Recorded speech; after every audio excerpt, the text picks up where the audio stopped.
Oh, hello. Anyone out there ever watch the Nick Kroll show? This is totally off topic, but whenever I say, oh, hello, it just reminds me of the sketch of the two old guys. What's his name? Of course, I can't think of his name right now, but Nick Kroll and the other guy. I don't know. They play two old guys and they play pranks on people by giving them too much tuna.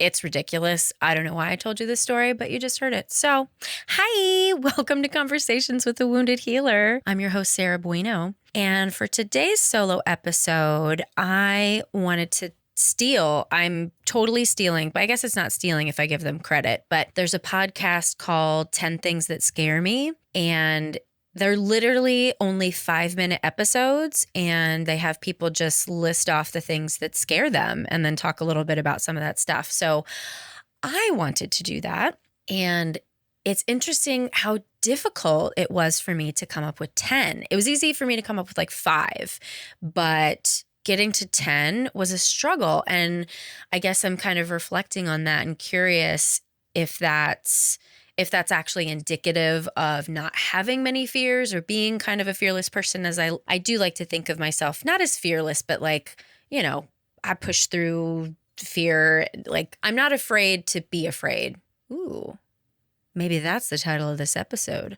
Not afraid to be afraid. Anyway, 10 things that scare me. Let's go. Number 1, being a bad person and being unaware of being a bad person. I remember in college, I specifically asked one of my friends if I was crazy, if I was a bad person. And she was like, no. And when I look back on it, I really was crazy. And I was doing things that could put me in the category of being a bad person. And so I always think about that. And I'm checking the people that are around me that I'm asking those questions of. Because at the time I'm like, well, Kristen, you must have been super crazy too, because you told me I wasn't. I'm going to have to send this episode to her. Anyway, number 2, turning into my mother. Doesn't everybody have that fear of turning into their parent? I definitely have that, and I don't think it's going to happen, but it's still a fear that is always looming. Number 3, adults dressed as babies. I don't know where this came from. I don't know why. I have a visceral reaction to it.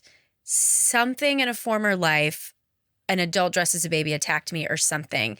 And I understand that there are people that are really into the fetish of age play. And I am not demeaning that for you if that is something that you are interested in, but it is terrifying to me. So you can do it not near me. Number 4, I am terrified of hurting people. It is one of the hardest things for me to do when I know I have to say something or do something that somebody would potentially find hurtful. Like, for instance, I recently just had a client not come to session, and I was terrified to tell her that I had to charge her the cancel fee because she just didn't show up for the session. And I didn't want to hurt her, but I said it because I have to keep my boundaries, right? Number 5, seeing a ghost. I am super into the paranormal right now. I've told you my favorite podcast is called And That's Why We Drink, and it's about paranormal and true crime. And I'm all about watching like all the ghost shows I possibly can, but I just don't want to see one in real life. I'm okay if they communicate with me, and that has happened a couple times, but I don't want to see one. I don't want to see a ghost. Number 6, having to pee and not finding a place to go. We'll just leave that where it is.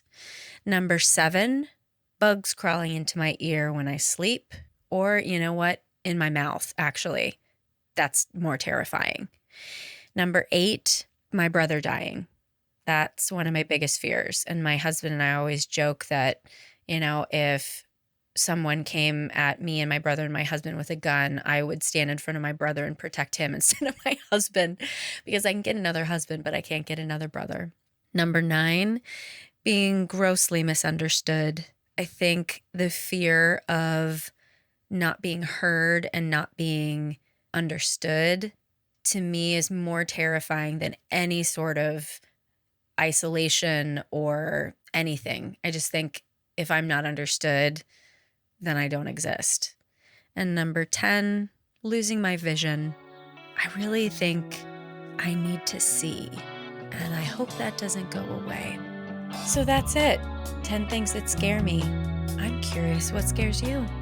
Thanks as always to the Creative Imposter Studios for editing, to Liam O'Donnell for the album art, and to Ben Mueller for our theme music. To find out more about Conversations with a Wounded Healer, just go to our website at www.headhearttherapy.com/podcast. Thanks for tuning in. Until next time, bye-bye.